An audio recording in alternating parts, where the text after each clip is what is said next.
Welcome, once again, to The Radical Imagination. I'm your host, Jim Vrettos. I'm a sociologist who's taught at John Jay College here in New York City. Recently, I attended an event at Brooklyn College in which Rabbi Michael Lerner, the editor of Tikkun magazine, gave a major address entitled Strategies to Combat Racism and Anti Semitism, the Psychodynamics of American Politics. We'll be devoting our show today to a major portion of Michael's talk.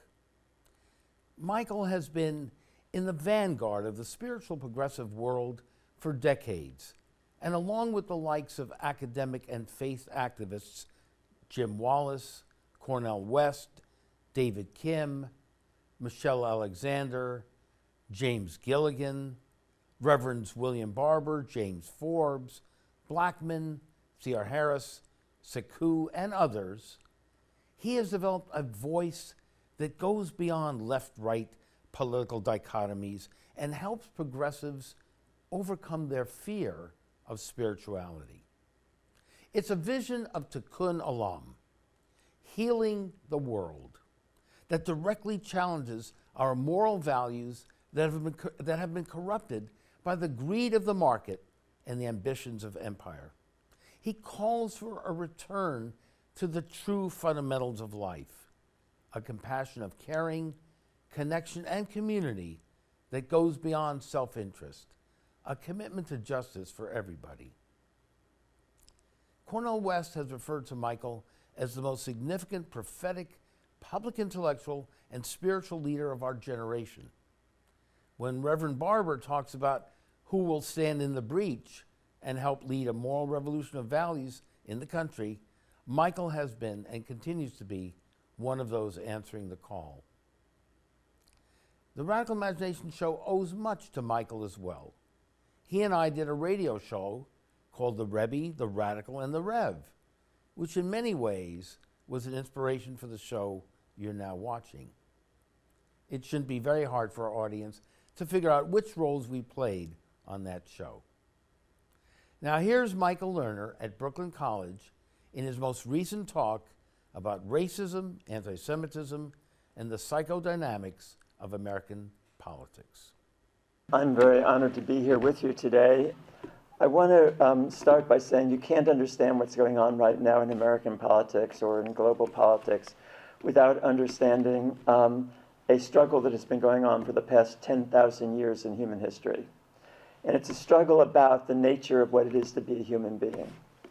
And there are two contending worldviews that have been around for ever since class societies and patriarchy emerged. So here are the two. The first view about what it is to be a human being says this: each of us gets thrown into this world by ourselves, and we find ourselves surrounded by people who are primarily self-interested, and they are interested in advancing their interests and will seek to dominate people in order to, and control other people in order to maximize their own advantage. In such a world, your task, if you want to thrive, survive in this world, you've got to learn those same techniques and learn ways to dominate and control others, or else be sure that you're going to be dominated and controlled. And so it's up to you which of those two paths you want to go, but the rational person on this theory is a person who is learning the strategies of domination and control and then using them effectively for their own self-interest. And communities on this view are communities that come together to mutually support each other to dominate and control other people. And so out of this comes a politics. Homeland security is achievable through being successful in dominating and controlling others. In that worldview, by the way, there are differences about what the best strategy is for how to do that. In the contemporary America, for example, there are those who think that the primary way to succeed in that strategy is through military conquest or military power. And that's most of the Republican Party and a section of the Democratic Party. And then there are others who believe that the most successful way to do that is through economic penetration, cultural penetration, diplomatic power. But they are not differing. The two sides of inside this worldview do not differ on the goal. They only differ on what's the most effective means to achieve that goal of domination and control, advancing your own interest at the expense of others. So I call this the worldview of domination or power over. In the book, I call it the right hand of God, just because there's this psalm in the Bible that says, your right hand, God, your right hand is full of power, Psalm 118. And you've probably heard this point of view articulated in your life, because almost everybody on the planet has heard it. It's a very widespread vision of how to achieve, how to lead a rational life. To lead a rational life, you learn the skills of domination, control, manipulation of others to advance your own interests, whether it be in your individual life or in your community's life. Now, contending as an alternative to that is a different worldview. And this worldview, which I call the left hand, not because of identifying with the left in politics, because sometimes there are people on the left who think that they can achieve their goal through domination and control also, or manipulation of others. But rather, this other view, this other worldview says, you know what? Most of the people that we know didn't really come into the world by themselves. They came into the world through a mother. Okay? There was somebody who birthed you, and in the first few years of your life, you survived because your mother or your mothering other, it could have been a man, it could have been a surrogate for somebody who took care of you. And we in psychology had sets of experiments that showed that actually when a baby is not picked up and cared for, that they died from failure to flourish, they used to call it. And in any event, you literally would not have survived without somebody giving you a certain amount of caring. A lot of people, when they hear this, will come up to me afterwards and say, Rabbi Lerner, you don't know my mother. and so I want to stipulate at the start that, anybody who has that feeling, that I'll stipulate that your mother was as neurotic as you thought she was, but nevertheless gave you a good enough mothering to have made it possible for you to survive. And from that experience comes a different worldview. And that worldview says that the way to flourish in this world, the rational path for survival in this world, is a path that can come through caring for others, through generosity, through a loving attitude towards others.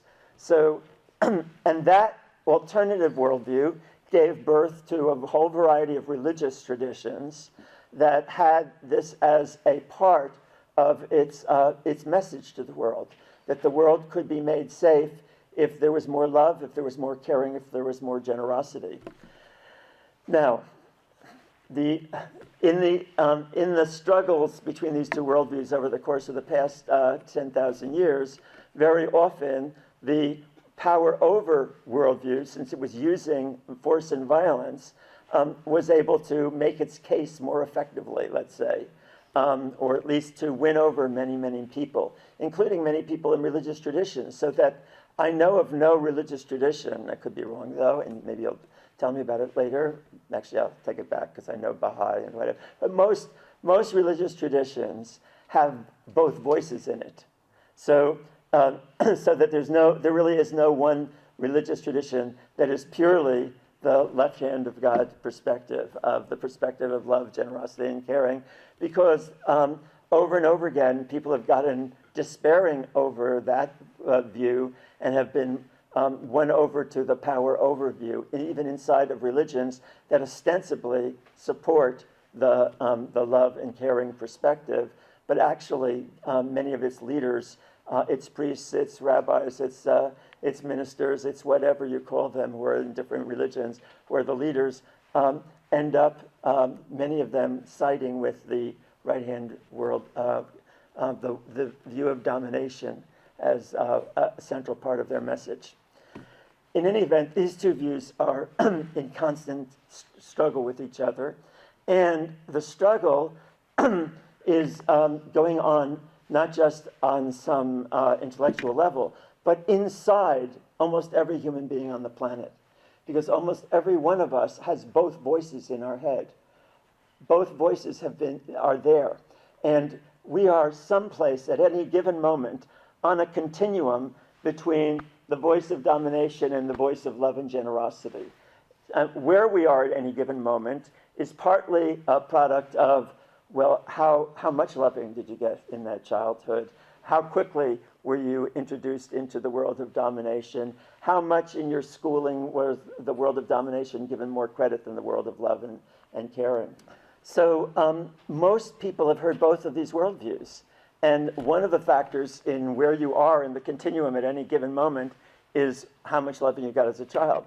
Second factor is what kind of experiences you had as an adult. How often were you treated as a being who deserves love and caring, or how often did you have experiences that were manipulative, dominating, seeking their own goals at the expense of you, trying to get something from you.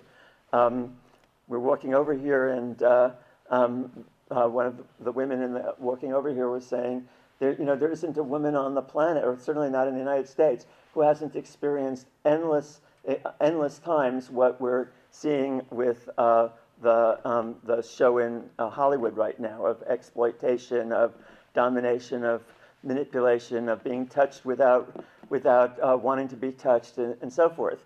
So it's out there very much in people's experience that's happening. So how much of that has happened to lead people to then believe, well, this is just how it is. It's a world full of people who are seeking to get what they can for us without caring about who we are as human beings. A third factor is what worldviews we've been taught, because very often you get people are seeing over and over again in the media, the television shows, the sitcoms, etc. Often the sitcoms are about who is going to manipulate the other to get what they want. And it's often presented in a humorous way, but actually, whether they're after money, whether they're after sex, whatever they're after, and then it's presented in a humorous way, but the humor in part is because supposedly all the viewers realize, yeah, that's how the world is, and we're getting to see the real world, but it's being couched in a softer way, in a humorous way, but that's the reality of the world. Versus how much times did we hear worldviews presented that articulated the love, kindness, and generosity worldview. So that has another factor in where we are in this continuum at any given point. If you're religious, what part of the religion did you hear? Mostly the domination or mostly the love parts? And finally, there's the question of where is social energy moving? Because when social energy is moving more towards fear, then the voices in our head that say that this is the way the world is get dramatically reinforced. After 9/11, that was massively reinforced in the West. Now, this is not something that is just built into the structure of reality. It's a choice about how you view any reality. So let's take 9/11, because you'd think, well, wait a second, how else could we react? Well, imagine a different president than the one we had. going on television and saying the next day, you know, yesterday we had several thousand people killed in our society, and it's a huge tragedy. And we need to focus our energy on the thousands and thousands of people who are willing to sacrifice their life to care for other people, and tens of thousands of people who came out to assist and try to in some way participate in saving people. And all around the world, millions, hundreds of millions of people sending us remarks of caring and support and like that. So I want you to know, my fellow Americans, that we're not going to give a victory to the terrorists by saying that the world is like them, because it's not like them. It's actually like the people who made all those sacrifices and the people who stood up against it. A different message, right? A very different kind of message that would have reinforced a different kind of worldview. You see what I'm talking about? Anybody see? So this is, so everybody is on this, and where the social energy moves, well, the social energy moved more towards hope in the mid part of the first decade, and people decided, okay, we're going to go with Obama for president. And then when Obama failed to come through with many of the things that he had promised or the hopes that he had raised, energy started to move it back in the opposite direction, more towards fear again. So part of where we are at any given moment is influenced by where social energy is moving as well.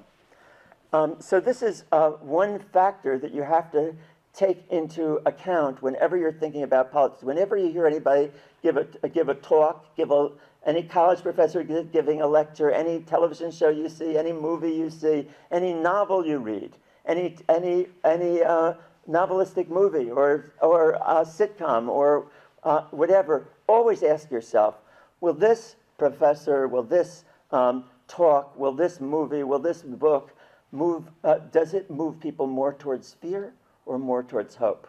More towards believing in domination or more towards believing in the possibility of a different kind of world, a world of love and generosity? So this is an important framework that, if you take nothing away from what I'm saying, use this to assess what's going on in politics, and not just in politics, because every aspect of life has this dynamic in it. Use this framework. Okay, now the second thing I want to say is that I was an activist, social change activist in the 60s, and have been pretty much so ever since. And at a certain point, I decided I needed to understand the psychodynamics of American society. And so I got a PhD in clinical psychology, and then did a study financed by the National Institute of Mental Health, although I don't think they knew exactly what they were financing. But I did the part that I said I was going to do for them, but I did a lot more. And over the course of 10 years of work in the Institute for Labor and Mental Health, which is the organization that I continue to be the executive director of, we interviewed and had groups of people that went on for several weeks, 10 weeks usually, learning about the psychodynamics in their lives of middle-income working people. And a particular focus that I was concerned about was trying to understand why people were moving to the right when their economic interests were with the left. And what I learned was the following. We learned about the lives of people in this, in middle-income working people and their experience. And here's what they told us. This was, by the way, a study that eventually included thousands and thousands of middle-income working people. That every day they go into a world of work in which they find themselves surrounded by others who are looking out for themselves and seeking to advance themselves in the world of work. And to do that, they have to convince those who have power in that world of work that they can contribute to the bottom line of money and power in that institution. And either directly or indirectly, that their work group will eventually contribute in such a way as to maximize their financial success. 90% of people work in those kinds of institutions. About 10% work in the nonprofit sector, and those in the nonprofit sector, it's not so much money, it's the ego of the people in the top usually. But for the rest, it is a lot about contributing to the the bottom line of money and power. And they find themselves either in their immediately in the people they work with, or at least in the competition between work groups. They find themselves in a situation in which they see that most people there are not there to help them advance. They're there to advance themselves. So all day long, day after day, week after week, month after month, year after year, they are absorbing the ethos of the world of work. And that ethos of the world of work is look out for number one, maximize your own advantage, and get ahead. And if you don't do that, you may lose your job. In fact, you often will lose your job. But if you don't lose your job, you certainly won't advance in this workplace, and you won't get more opportunities to use your intellectual capacities or any of the capacities that you have. You'll have to stick with a job, the lower level jobs that give you less opportunity to be fully yourself. Coming home from this, we learned something very interesting, that most people who are in these workplaces come out of them hating that this is the world, hating that this is what they have to do all day, and yet at the same time believing that it is totally impossible to change it, because it seems as though everyone else is acting in the same way, and that this hence constitutes reality. And so they have this conflicted feeling. On the one hand, okay, I need a job, I need this work, etc. And on the other hand, I really don't like what this is all about. And yet at the same time, they also think, and yet everybody's like this. Everybody's out for themselves. And so unconsciously often, but through the group process that we were doing, it became more conscious for people. They would tell us about the ways in which they themselves started to embody in the rest of their lives the ethos of the world of work. Most people from the ages of 20 to 65 spend most of their waking hours in the world of the work. And so the dynamics in that are not surprisingly brought home into personal life. And they are dramatically reinforced by the media, the sitcoms, et cetera, that they watch, that seem to reinforce the notion that everybody is like that, and that that's what everybody wants. And that so much so that often they'll feel that there's something wrong with them if they feel uncomfortable with that reality. And so the parts of them that actually yearn for a different kind of world, for a world of love, for caring, for generosity, in other words, for this left-hand view of the world, starts to feel like not only that it's unrealistic, but that it's problematic, and maybe they better not share it with anybody else, because other people will think they're crazy, or at least that they are so unhappy with their lives that there's something really wrong with them. And so most people learn to not even talk about this. Instead, to put on an external facade of, oh yeah, things are great, I'm doing fine, etc. And rarely do they talk about the pain that they're in this situation, and the frustration that they're in. Or eventually they're able to block it out of their mind and just feel the pain and frustration, but not really connect it with what they've been doing all day. And they use various things, drugs, alcohol, other forms of addictions, television, Facebook today, other forms of addiction that keep them from being in touch with their own feelings about this. And this inevitably corrodes loving relationships as well, because as people increasingly bring the ethos of the marketplace into the rest of their lives, they see other people through that framework of what's in it for me. And so increasingly, and this is more each generation that is more influenced by the dominant culture is more and more and more powerful, the more you're likely to hear this, that people are saying look, I'm entering a relationship, I get married because this person will take care of more of my needs than anybody else that is likely to fall for me in the short run. But that has the consequence of making marriages very unsteady. It used to be that people entered marriages and thought, okay, this is resolved now. I've got a partner for life. But if you enter into marriages with the consciousness of the marketplace, who's going to satisfy more of my needs, then very often what you find is, well, we had someplace between 40 and 50% of marriages ending up in divorce.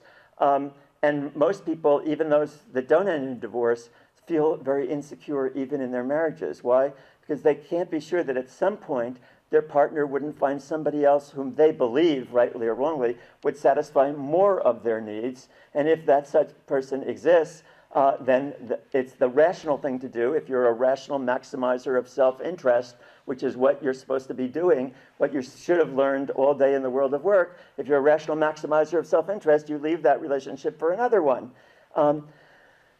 Again, do you see what I'm saying? So this, now I am not putting down anybody who's been divorced. I've been divorced, okay? I'm not putting down anybody who's been divorced or who has made this choice. I'm saying that it's almost impossible in this society to see another, to be in another way, to not have already internalized the looking out for number one attitude of the world. And then to act accordingly and weakening relationships, weakening loving relationships. Now, I say it's almost impossible, but it's not impossible because there is another way of looking at the world and looking at other human beings. And that's what we call a spiritual consciousness. The spiritual consciousness goes like this. I see you as being created in the image of God, or if you don't believe in God, as being a sacred being, as somebody who is valuable just because of who you are as a human being, and not because of what you can deliver to me, what you can give to me. And but that consciousness, that spiritual consciousness, is hard to come by, and there's only one place where it's really articulated very strongly, and that is in the churches, the synagogues, the mosques, or the zendos, the religious world. It's the only place that is an institution that is set up to articulate and to say, you are valuable just because you are a human being and not because of what you can do for us, but just because of who you are. And hence, many of these people that we were interviewing were telling of going to churches and primarily right-wing churches where they were hearing that message, even though there were lots of other messages that weren't so great. Why? Because in that place, they were being given validation for who they are. Now, I want to add on another level of what was so important about this validation of who you are. And that is that not only are people facing difficulties in seeing friendship relationships being so much about exchange, I get something from you, rather than solidarity, caring for the other. Marriages ending up in divorce, insecurity all over the place. But they also have internalized another critical element of the ideology of the society. And here I step back for a second to give yet another dimension. Sorry to have to make a complex argument, but anyway, this is... So the next element is, you know that this is a society with vast economic inequality, that the top 1%, certainly the top 10%, owns more wealth than the other 90% of the population, that there's vast economic inequality in this society. How do the top earners, the top wealthy people, get away with this when there's democratic means available to transform that? The answer is that they have succeeded in the past several hundred years of convincing everybody that you live in a meritocracy. Meritocracy. Meritocracy means that the society is built in such a way that those who make it because they have merit. They've worked harder, they're smarter, and because they have worked harder and smarter, that's why they have the more money. And the converse of that is, and if you didn't make it, it's because you did something wrong, or you are something wrong. Okay? You are something wrong, or you did something wrong. You failed in some way. And so you have nobody to blame but yourself. Now, this message is not just given, it's given even starting from your parents. Most parents and their parents before them, and so forth. This is the central self-justificatory, the self-justification of a class society, of the contemporary, of the capitalist class societies. Because in earlier periods, they just said, look, you're born into this, and you're stuck in it, and there's no movement. But in capitalist societies, this is the primary self-justification of the society. You deserve you've created your own reality, and you deserve it. And this is massively reinforced. Your parents are saying to you, hey, you know what, if you study hard and you work hard, you can really succeed in this world. The society is based on merit, and they may not use that word, but they're saying, study hard, work hard, pay attention, suck up to the teachers if you have to, whatever you have to do, because you can make it. But the truth of the matter is that there is very little class mobility. Not no class mobility, there is some, but very, very little class mobility in the society. So why aren't people rebelling against it? Because instead, they're rebelling against themselves. They're telling themselves the story, the meritocratic story that they've heard since they were 2 or 3 years old, of, hey, you can be incredible, you can be anybody, you can be very successful in society. And hey, look, even Obama became president, so don't think that racism is a factor. Any place, you can get any place in this society if you work hard. And this story is deeply internalized by everyone. We found that virtually everyone in our study, and not just people in bad jobs, but even people in relatively good jobs who nevertheless were saying, yeah, but if I had really been this, that, or the other thing, I would have had an even better job, or I'd have even more money, or I'd have even more success, etc.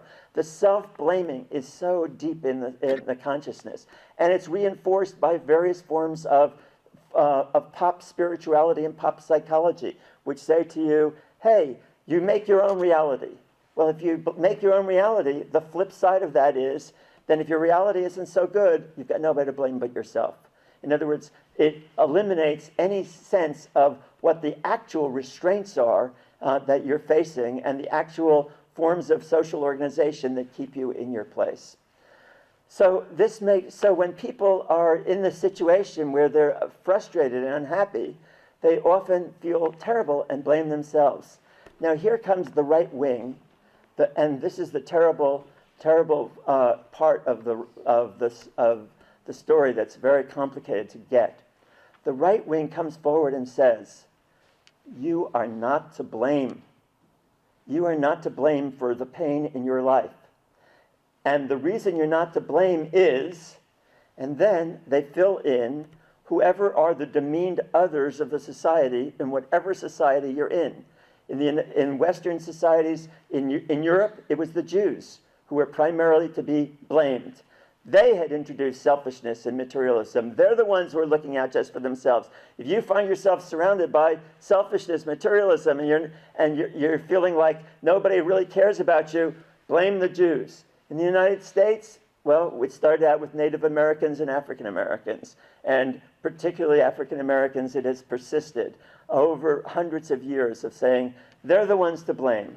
They're the evil people. But in the past 30 to 40 years, it has extended as the contradictions in life have been more intense. It has extended to saying it's women who are feminist women who are looking to change, overcome patriarchy. They're only caring about themselves. They don't care about anybody else. So they're the ones who are introducing selfishness into the society.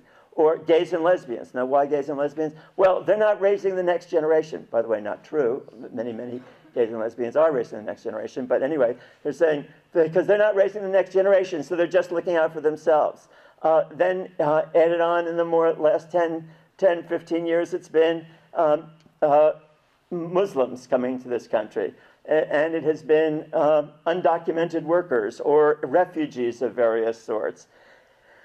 And you can name others, right? I've probably forgotten. Somebody will get up and say, "Why didn't you mention?" Okay, it's it's an expandable list of people. Now, and so I'm saying here's the terrible thing about this. It actually does reduce self-blaming. It makes people feel better about themselves to not have to blame themselves and to put the blame onto some other. And this is core to the success of racism, sexism, homophobia, etc. Now, don't get me wrong. There are many other strands to racism, sexism, and homophobia, and all the other xenophobia, anti-Semitism, etc., that are there. But this is an important element, okay? This is an important element in why they stick, why they continue to have attraction. It's because actually it feels good to be relieved of self-blame. Now, you might say, wait a second, if that's true, why isn't the liberal and progressive forces in there saying, hey, you know what, this spiritual crisis that you're talking about, there's another way to deal with it. We need to change the society in various ways, and it's not really the fault of African Americans and blacks and Native Americans and gays and lesbians and feminists and etc. Why isn't the left there saying there's another set of explanations for why you're feeling the way you're feeling, and you shouldn't be feeling that. You don't have to feel that because this meritocracy is not true, and you are not to blame for being in the situation you're in. And the answer is because the liberal and progressive forces, by and large, do not have a clue about the spiritual crisis in this society. They don't even believe it. Instead, what they say is, you see, they take the rights blaming, and they say, oh no, the spiritual crisis isn't real. That's just code word for the racism, sexism, homophobia, xenophobia, Islamophobia, anti-Semitism, etc. So here's this huge error, because those groups that are being attacked are being attacked not because people have a natural instinct to attack them, but because they have been helped on that path. At least a major part of helping them on that path has been the way in which it has been presented to them by the right. And so there's a real problem in the society with a phony solution. But if you don't understand the real problem, namely that people have learned to look at other human beings primarily from the standpoint of what they can get from them, and that is intrinsic to the capitalist market, and that they then end up blaming themselves for not being more successful. Instead, if you don't see that that's the critical spiritual crisis that people are in, that then is potentially manipulatable, then you think that the right solution is actually the problem. It is a problem. It's a big problem. But to undermine that problem, you need to understand how people get there. Now, let me repeat that I'm not in any way claiming that racism, sexism, homophobia, etc., are purely a product of this. On the contrary, there's been a long tradition of sexism and homophobia and anti-Semitism and Islamophobia that go through. And I can, if we had a few days, I could go trace the whole history of those realities. So they are part of the cultural inheritance, to be sure. But where they get the power to suddenly override what's actually in people's self-interest, namely to unite with each other and work to change the social order in such a way that it would be fairer and everybody would achieve a higher level of success. That comes from the powerful way that the right is able to manipulate these feelings and make people feel better about themselves by blaming it on others, and the left's total failure to understand that this is rooted in a real problem, and that needs to be addressed and needs to be changed. But to the extent that the left has been formed out of Marxist ideology, out of a materialist worldview, they don't understand that there is a spiritual crisis. They don't understand this need. In fact, they barely ever articulate that people actually would hunger for a world based on love and caring and kindness and generosity. Barely ever articulate it. So we started to talk about this in our groups, and people started to get it, and then they would go into and say, okay, well, so we're going to join the liberal and progressive movements, and they did. They went into liberal and progressive movements, but they came back to us not so long after and said, we can't be there. Why? Well, here are the reasons. Number one, we experienced there shaming and blaming, because the way that they're talking in those movements about white working class people or white working class men is a way that is put downish. They assume that because we weren't with them before, that everybody who's not with them must actually be a racist, a sexist, a homophobe. We were going in there just wanting to see what the culture was like and see if we could fit in some way. But they talk about all the people that I work with in my workplace, in the factory I work in the hospital that I work in, and wherever that people were working, in the hotel workers and people who drive the buses. I mean, we were talking about the working class, right? That we were dealing with. It's that we can't fit in there because they have contempt for us. They talk down to us. I mean, that trend, was dramatically reinforced by Hillary Clinton's statement that everybody who's for, half of Trump voters are a bundle of deplorables, right? Deplorables. But that feeling was conveyed to them. That the second part of that gets conveyed to them had to do with the religiophobia.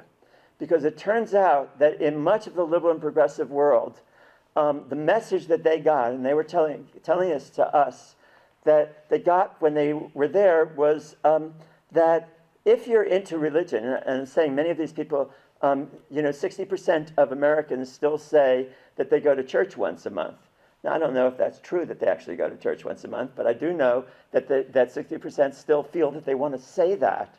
Okay, they want that impression, because they believe there's something about that institution that is right to identify with. Okay, so they're saying, hey, here's the experience.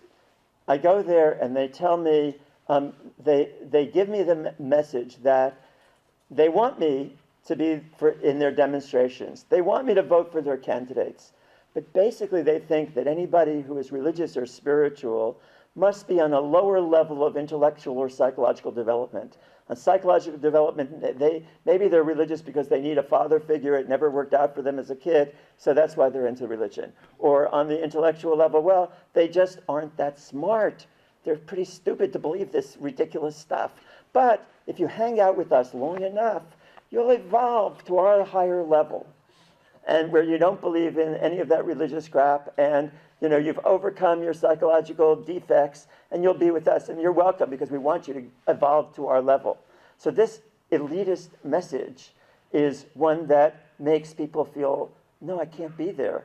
It's not now. Now then, there's a third thing, and that is, so we said, well, what about the programs that the liberal and progressive forces support? And they said, a lot of them we agree with. And you can see this even in Trump's America today. You see when there are polls made about specific policy suggestions that are being put forward by the right, the majority of Americans don't support them. Okay, so then why are they voting in a different way? Why can't you support the liberal and progressive forces? And the answer that we got over and over again was, because they really hate us. And in other words, I can't get myself to support people who really think that I'm less than them, that think that I'm no good, that think that I'm stupid, and there's a lot of that goes on in the liberal and progressive world. That message is floating around. I don't mean that everybody has it explicitly, although you'd be amazed at how many people who are liberal and progressive have it in the back of their mind that, hey, these people really, if they were smarter, they would have been more successful in their lives, because they too have bought something about their own situation. They've drunk the Kool-Aid. They've believed in the meritocracy. But that feeling, I was going around giving talks around this issue. Some woman raises her hand at a bookstore event where I'm talking about this, and she says, yeah, you know what, this just happened to me this weekend. There's this guy I was interested in, and he finally calls me up and says, can we go out to breakfast this Sunday morning? And she says, I'd love to go out with you, but I go to church Sunday morning. Could we do it some other time? And he says, church? I thought you were liberal. So in other words, it's so deep in the culture of the liberal and progressive world that people are pushed away. So if you want to really deal with the power of hate movements, you've got to change the liberal and progressive world so that they stop being haters also, so that they stop being having an elitist consciousness, so that they, I should say we, because I'm part of that world, okay, so that we stop having an elitist consciousness. And there's one other factor that's very important, and that's this, that the liberal and progressive world knows what it is against, and it is really good at telling all the things that are wrong with the society, but it has very rarely articulated a vision of the world that we are for. And I say this, Martin Luther King Jr. did not become an icon of social change by giving a speech that said, I have a complaint. No, it was a dream of a different kind of world. And that was part of why I and others started the Tikkun magazine and then the network of spiritual progressives. This is the organization that Tikkun magazine has created, network of spiritual progressives. And one of the things that we do in this network of spiritual progressives is articulate a vision of the world we want. And I'm going to tell you a little bit about that, and then I'm pretty much going to get out of here, at least hope we have time for some discussion. Is it possible? So our central message is this. We need a new bottom line. America needs a new bottom line. In fact, the world needs a new bottom line. Instead of judging every institution, corporation, government policy, our education system, our judicial system, whatever system you're talking about, as efficient, rational, and productive, to the extent that it maximizes money or power for somebody. Instead, judge it efficient, rational, and productive to the extent that it maximizes love and caring, kindness and generosity, ethical and ecological sensitivity, caring for each other and caring for the earth, enhances our capacity to respond to other human beings as embodiments of the sacred, and enhances our capacity to look at the earth not as a resource for us to use as much as we want, but rather as something that intrinsically deserves to be cared for as a fundament and to stand in awe and wonder of. That's a very different bottom line. And if we had that bottom line, every institution, virtually every institution we have today, would look irrational and ineffective and inefficient and not productive. Okay, so now why is the old bottom line the bottom line? Well, it's not because they did research and found out that that's what people really want. It turns out that's not true. That actually, most people would prefer to live in a world of love and caring and kindness and generosity. Only they think it's impossible. And I'll get back to that in a second. So I want to tell you two manifestations of this vision of a new bottom line. So here are two concrete programs. Let's apply this principle to foreign policy. Okay, then what's our foreign policy? Right now, our foreign policy is right hand of God. Master power over, domination, and control as the path to homeland security. We say, on the contrary, the path to homeland security is when the United States becomes the most famous as the most generous and caring country in the world. When we are perceived around the world as the most generous and caring country, we will be far more successful and far more safe than if we have another Iraq war or another Afghanistan war or, God forbid, a nuclear war with Korea or with Iran. That will not provide us with security. It will only provide us with more people who hate us and who are ready to give their lives to kill us. You want a path to security? The path to security is through caring and generosity for other people. What would that look like? Well, we've developed a global Marshall Plan. The Marshall Plan was a plan that was instituted after the Second World War to help Europe get back on its feet by giving aid to building up democratic institutions in those societies. A global Marshall Plan, we lay it out in our website, tikkun.org/GMP, if you want to read it. And so the Global Marshall Plan, an endorsement of the Global Marshall Plan was introduced into Congress this past February by Representative Keith Ellison. Keith Ellison is the candidate the congressman from Minneapolis who almost became the chair of the Democratic National Committee. He came within 20 votes of being the new national chair of the Democratic National Committee. That's been introduced into Congress. He's been working with the Network of Spiritual Progressives. The second part, a second manifestation of this new bottom line is what we call the ESRA, the Environmental and Social Responsibility Amendment to the Constitution. It has the following parts. Number one, point number one of the ESRA is that it requires that no money be allowed in politics except that money which is allocated by state legislatures or the Congress equally to all major parties, to all major candidates. And all other money from corporations, from nonprofits, from individuals, eliminated, which means that your Congress people no longer have to spend their time courting the rich, convincing the rich, et cetera, that they will serve their interests in order to get enough money to run the next campaign.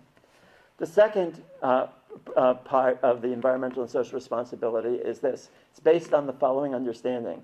You can't get a democratic society as long as corporations, even if they can't dominate with money, nevertheless have huge power because they can always threaten any given congressional district with the following. You know what? If you are going to make us less successful in accumulating as much money as we want, we'll simply move out of your district or out of your state, or if necessary, we'll move to Taiwan or we'll move to some other country. You see, it's a global market. We don't need to be here. So in relationship to that, most localities, most elected officials capitulate because they don't want to be responsible for the unemployment that they're causing. Okay, that's the background to point number two. So point number two is this. Every corporation with incomes above $50 million a year, so here we're not talking about mom and pop corporations, we're not talking about smaller corporations, we're talking about the big corporations that rule the world. Every corporation with incomes above $50 million a year must get a new corporate charter once every 5 years. And that new corporate charter will only be granted to those corporations that can prove a satisfactory environmental and social history of environmental responsibility. Okay, so to a jury of ordinary citizens who get to hear testimony from people all over the world who have been affected by that corporation. In other words, the corporation can't just say, fine, we've been great for the United States, we're dumping all our environmental toxins into Namibia or into South Korea or into wherever, to other places. No, because those who are in the Environmental and Social Responsibility Amendment juries will hear testimony from people all over the world. And that gives an incentive to people in the corporations. See, most people in corporations are not evil people. They're not the bad guys.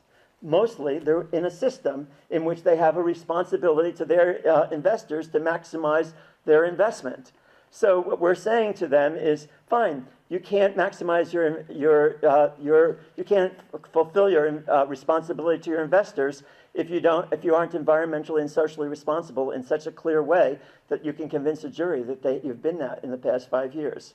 And the third part is mandatory in every school from kindergarten through graduate school, each year a course on appropriate to that grade level on the environment and the environmental crisis, so that everybody learns what's going on in the environment, and it becomes central to what education is about. So that's the ESRA.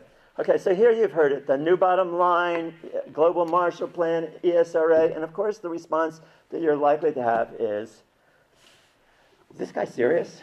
I mean, does he really think this is possible? This is so unrealistic. And so I want to step back from that for a second and say, yes, it is unrealistic from the standpoint of those who define what realistic is, namely those who are in the corporations, those who are in the media, and those who are your elected political representatives, including very many good guy people, good women, good men in elected office, who are thinking in terms of, well, given the way power is configured at this moment, this can't ever happen, so there's no point in even thinking about it. But the truth is that every fundamental change that's ever happened in this society has happened because people were willing to stand up for something that they believed in that was totally unrealistic at the time. So when slavery was, when the debate about slavery was taking place, people were saying we want to eliminate slavery.